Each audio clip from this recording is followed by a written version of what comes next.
growing up, I saw my mother. She was very active politically because of her career. I witnessed firsthand why you need to know and feel empowered, especially as a Black woman. She had to deal with a lot of racism and a lot of things, a lot of people who were threatened by her power, honestly, and the way in which she was able to continuously elevate.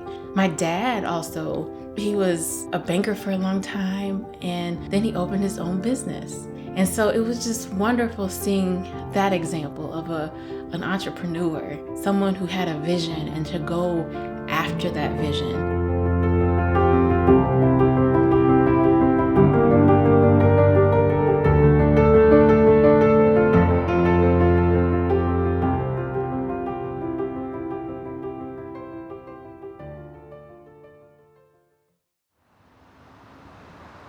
The year was 2011. I was working for the Bulls in the community relations department. It was Derrick Rose's MVP year, but also the year of the lockout. And I didn't know if I was going to have a job the following year. So I decided, actually my mom had proposed, hey, why don't you come back out to California and figure some things out. And I took her up on the offer and I came back out to California.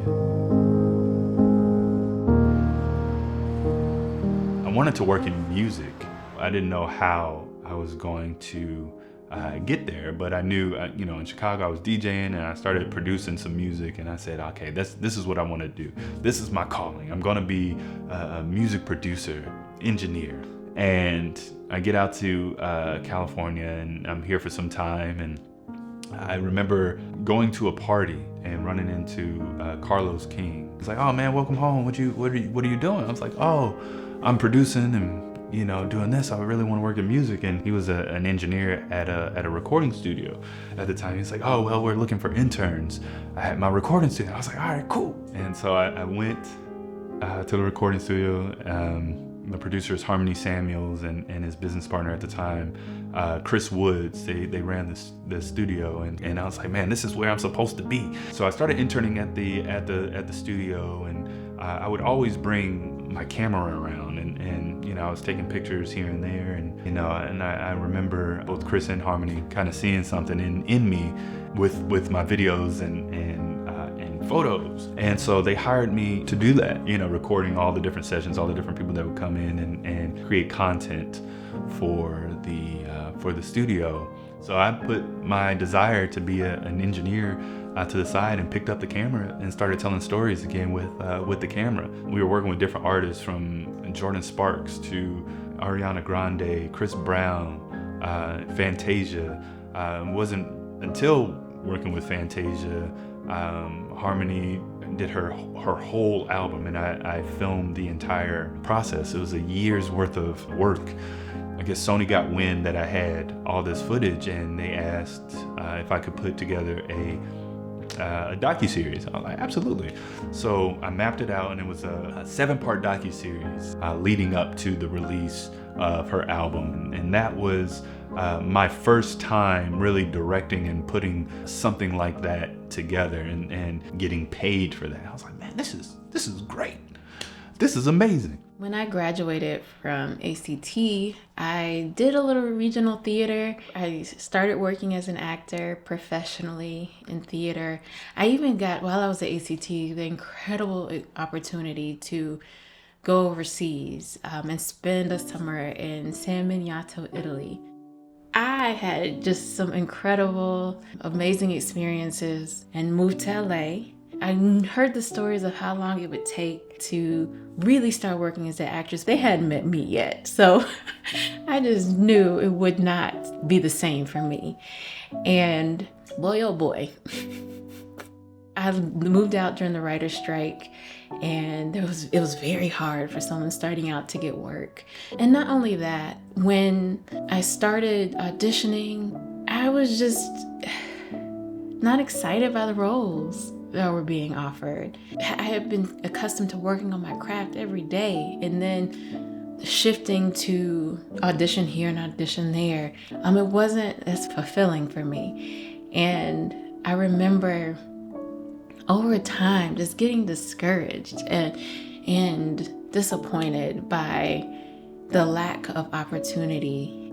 Eventually, I then started producing it first as a way of getting some stories out there that really showcased myself and some other beautiful actresses that I know. So we had someone write something for us. And so that was the first project that I produced. And I was one of the leads in, called Debt Collectors. It was a YouTube series. It was a cool experience. I learned a lot doing it, but it just ignited something in me. I left the studio and started doing my own thing. I started my company, my first company, Brandon Jermaine Productions. And I started doing shooting events, different events here and there.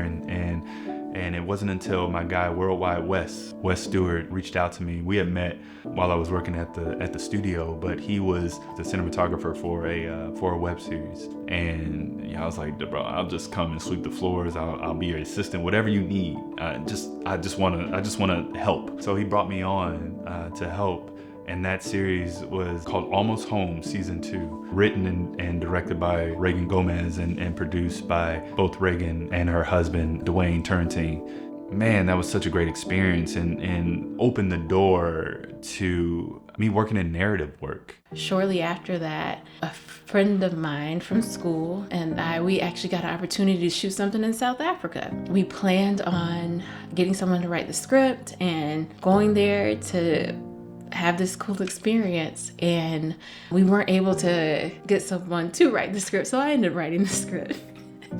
That was a terrifying experience because I felt like I just had been such a student of acting and felt as though I have to be doing this wrong because I haven't studied writing in that way. I wrote the script and wanted to hide it, but we had to go shoot, and so we did. We crowdsourced and went to Cape Town and shot a short film. I remember it was just incredible. We were able to shoot at a school, and it just opened my eyes to more possibilities as a writer, as a producer, and an actress. And so, we did the film festival circuit in a year of not getting into any festivals. And then finally we got into Cannes. We got into Cannes Short Film Corner. I just knew, I said, God, you are so good, because there were so many no's, but that yes was so sweet. And it was such a confirmation of what he had pushed us to do. For the longest, I felt like I wasn't worthy of wearing that hat as a writer. Even before this, we had a screening in San Francisco and several of my mentors were there, and I was so scared because I was like, they're gonna tell me I just did this wrong. They saw it and they were moved by it. I remember one in particular, the Stephen Anthony Jones. He said, Jahmela, you weren't supposed to have that time to get our feedback for this. Because it happened so quickly, I couldn't get feedback from the people that I wanted. He said, you needed to know to trust your voice.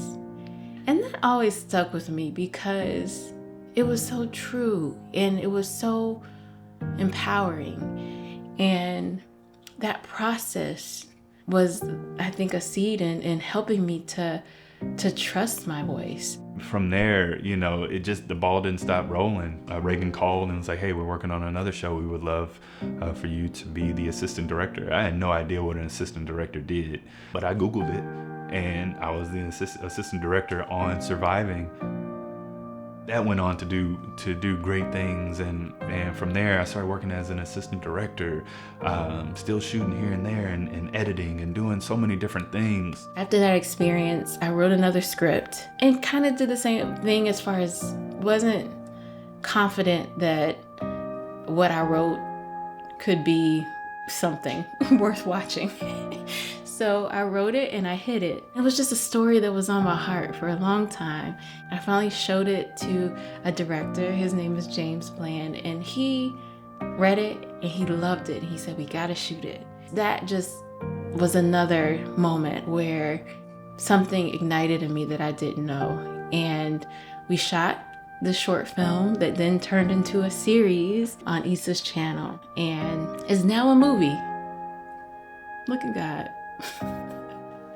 But it went on such a long journey that I couldn't have anticipated. I think what I learned in even the genesis of my career and what we're doing now is I really believe God had called me to help serve other people's visions and help bring their visions to life. Whatever someone needed, I was there. I wore so many different types of hats, and I was the go-to to help get the job done. One of the things that I realized through the rejection, through the not getting the opportunities that I thought I wanted, even through not seeing the roles where I could see myself, my grandfather, my family reflected, all that was a setup for me to create a lane, for me to start writing and creating my own work. One of the things that I'm so grateful for is the experiences that I had at the Black Theater Festival.